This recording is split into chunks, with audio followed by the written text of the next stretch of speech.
జై గురుదేవ్. విదుర నీతి సుధా 7వ అధ్యాయం 83వ శ్లోకం. సహస్రినోపి జీవంతి జీవంతి కతినస్తదా ధృతరాష్ట్రా విముక్తాంచ సా కథంజన జీవ్యతే. వేల కొలది ధనమున్నవారును బ్రతుకుచున్నారు, వందలున్నవారును బ్రతుకుచున్నారు. ధృతరాష్ట్ర మహారాజా, సంపదపై ఆశను వదులుము, ఎట్లో ఒక విధముగా బ్రతకవచ్చును అని విదురుల వారు ధృతరాష్ట్రుల వారికి చేసిన హితబోధ. మనిషికి గర్వము అహంకారము కలిగించే లక్షణము ధనానికి ఉంటుంది. విచక్షణ జ్ఞానం హరించే శక్తి మత్తు పదార్థాలకు ఉంటుంది. అమాయకులు మోసగాళ్ల మాటలతో మోసపోతారు. ఇవన్నీ లోక సామాన్య విషయాలు. ధనము అధికంగా ఉన్నవారు సద్వినియోగం చేయాలనుకోవడం అరుదు. తమ సిరి సంపదలను, నగలు, వస్త్రధారణ, వాహనాలు, ఆస్తిపాస్తులు వాటికి వెచ్చిస్తారు. వాటిని ఇతరుల ముందు ఘనంగా ప్రదర్శిస్తారు. మీకంటే మేమే గొప్పవారం అన్నట్టుగా ప్రవర్తిస్తారు. దీనివల్ల ఇతరులకు వారి పట్ల అసూయాద్వేషం కలుగుతాయి. అది ఏ నరకోశ అని పిలువబడుతుంది. ప్రజలు తమ కంటే ఇతరులకు అధికంగా ఉంటే అసూయ చెందుతారు. ఇతరుల కంటే తమకు అధికంగా ఉంటే అహంకరిస్తారు, హేళనగా మాట్లాడతారు, చులకనగా చూస్తారు. ధృతరాష్ట్రుడు పుట్టుకతోనే గుడ్డివాడు. అంధత్వాన్ని మించిన కష్టం మరొకటి లేదు కదా. అందులకు పగలు రేయి భేదం లేదు. ఎల్లప్పుడూ నిరాశ నిస్పృహలతో భారంగా బ్రతుకుని ఈడుస్తూ ఉంటారు. ఇవన్నీ సామాన్యులకు వర్తిస్తాయి. ధృతరాష్ట్రుడు మహారాజు, అది కూడా మహాశక్తిమంతుడైన భీష్ముని రక్షణలో ఉన్న కౌరవ మహాసామ్రాజ్యం ఆయన ఏలుబడిలో ఉంది. మహాయోధుడు కీర్తిమంతుడైన పాండు మహారాజు ధృతరాష్ట్రుడికి భాతృసేవాబద్ధుడై సేవలు చేశాడు. పాండు కుమారులు కూడా ధర్మరాజు ఆజ్ఞకు బద్ధులై ధృతరాష్ట్రుని పట్ల పితృ సమాన భక్తిని చూపుతూ ఎంతో వినయ విధేయతతో ఉన్నారు. కానీ ధృతరాష్ట్రుని తమ్ముని కుమారులను సమబుద్ధితో చూడలేకపోయాడు. పుత్రవాత్సల్యం ధృతరాష్ట్రుని మనసంతా స్వార్థంతో నిండిపోయింది. అఖండ ఐశ్వర్యవంతమైన కురు సామ్రాజ్య లక్ష్మి తమ వశంలోనే ఉండాలనే అత్యాశతో దుర్యోధనుని దుష్టచర్యలను ఖండించలేకపోయాడు. దాని వలన గురువులు పెద్దల దృష్టిలో చులకనపోయాడు. ఆ సాహపాసబద్ధుడైన మనిషి సత్యం కళ్ళ ఎదుట ఉన్నా గుర్తించలేకపోతాడు. మరణం అంతిమ సత్యంగా వేదాంతులు చెబుతారు. ఎంతటి వారైనా చివరకు అవతార పురుషులైన జీవిత చరమాంకంలో దేహత్యాగం చేయక తప్పదు. ఇది పదే పదే రుజువు అవుతున్న పరమసత్యం. అశాశ్వతమైన దేహభ్రాంతి వల్లనే మనిషి అకృత్యాలన్నీ చేస్తున్నాడు. శాశ్వత తత్వాన్ని ఇవ్వగల ఆధ్యాత్మిక జీవితాన్ని కాకుండా జన్మాంతర కర్మానుభవాలకు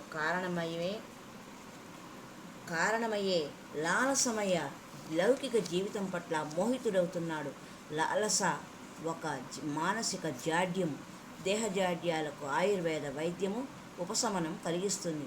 కానీ మానసిక జాడ్యాలకు మహనీయుల మధుర బోధలే ఉత్తమ ఔషధాలు. కానీ వాటిని సగౌరవ భక్తి శ్రద్ధలతో స్వీకరించగలిగితేనే ప్రయోజనం లభిస్తుంది. దానిని ఆచరణాత్మకం చేసుకుంటే మరింత లాభదాయకం అవుతుంది. విదురుడు సహజ సిద్ధమైన పుత్రవాత్సల్యంతో దుర్యోధనుడికి, భాతృప్రేమతో ధృతరాష్ట్రుడికి ఎన్నో అమూల్యమైన నీతిబోధలు చేశాడు. నీతిబోధలు అమృతంతో సమానమైనవి.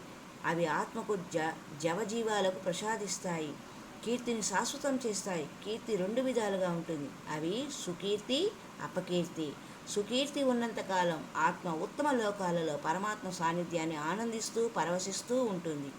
ఆ ఆనందాన్ని భక్తి ప్రపత్తులతో విష్ణు సహస్రనామం, లలితా సహస్రనామం వంటివి పారాయణం చేస్తున్నా పొందవచ్చు. మనస్సు ప్రాపంచిక విషయాలకి ఎంత విముఖంగా ఉంటే అంత సులభంగా దైవానుగ్రహం లభిస్తుంది. ఇక అపకీర్తి భూలోకంలో ఉన్నంతకాలం ఆత్మ నరకలోకంలో యాతన పడుతుంది. నరకలోకము లేక స్వర్గలోక అనుభవాలు పూర్తయ్యాక కర్మఫలాలను అనుసరించి కొత్త జన్మ పొందుతాడని శాస్త్రాలు చెబుతూ ఉన్నాయి. మంచిని బట్టి గౌరవం, చెడును బట్టి అగౌరవం కలుగుతుంటాయి. పెద్దలను గౌరవించడం, పిన్నలను ఆత్మీయంగా పలకరించడం మంచితనానికి గుర్తు. ఇలా ప్రవర్తించే వారిని సాత్వికులు అంటారు. గర్వము, అహంకారము, చులకనగా మాట్లాడడం, వీటి వల్ల ప్రజలు దూరంగా ఉంటారు. ఇలాంటి లక్షణాల వల్ల తమకు తామే అపకారం చేసుకున్నవారు అవుతారు.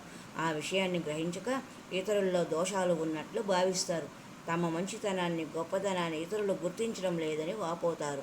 అసూయాపరులు మంచిని కూడా చెడుగానే వ్యాఖ్యానిస్తారు. మంచివాళ్ళు చెడును ఒక బలహీనతగా భావించి జాలి పడతారు. ఇదే మంచి చెడుల మధ్య ఉన్న వ్యత్యాసం. స్వార్థపరులు ఇతరుల అందరినీ తమ స్వప్రయోజనాలకు ఉపయోగించుకునేందుకు అనేక విధాలుగా లౌక్యంతో ప్రయత్నిస్తారు. తమ ప్రయోజనాలను ఉపయోగపడిన వారిని ఉత్తములుగాను, ఇతరులను అధములుగాను వ్యాఖ్యానిస్తారు. ఈ వ్యాఖ్యలు సత్యదూరంగా ఉంటాయి కనుక వీటికి ఎలాంటి విలువ ఉండదు. ఉత్తములు ఇతరుల నుండి ఎలాంటి లాభాన్ని, ప్రయోజనాన్ని ఆశించరు. అడగకపోయినా ఆపదలో, అవసరాల్లో ఇతరులను ఆదుకుంటారు. ఒక్కొక్కసారి ఈ అలవాటు వల్ల చిక్కుల్లో కూడా పడతారు. కారణం, సాయం పొందిన వారి కృతజ్ఞత. పాలు పోసిన వారినే పాము కాటు వేసినట్లు కృతజ్ఞులు ప్రవర్తిస్తారు. అందువల్ల అపాత్రదానం మంచిది కాదంటారు. ఇక్కడ దానం అంటే కేవలం వస్తుదానమే కాదు, ఏ రూపంలో ఉపకారం చేసినా అది నిస్వార్థంగా చేసినప్పుడు దానంగానే భావించడం జరుగుతుంది. కాబట్టి విదురుడు తన పుత్ర సమానుడైన ధృతరాష్ట్రుని మాధ్యమంగా చేసిన బోధనలు అన్నీ లోకక్షేమము, జనకల్యాణం కోసమే అన్న సత్యాన్ని గుర్తించుకుంటూ విదురనీతి సుధని అధ్యయనం చేయాలి. కేవలం జీవించడానికి అపార సంపదలు అవసరం లేదు. దరిద్రుడు కూడా, అల్ప ఆదాయం పొందేవారు కూడా ఏదో ఒక విధంగా జీవిస్తూనే ఉన్నారు.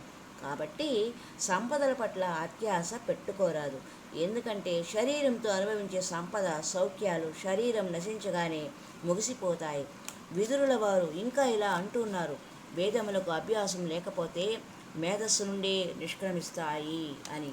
ఈ విషయాన్ని గురించి మరికొంత లోతుగా మరి యొక్క సంచికలో తెలుసుకుందాం. హరి ఓం తత్సత్.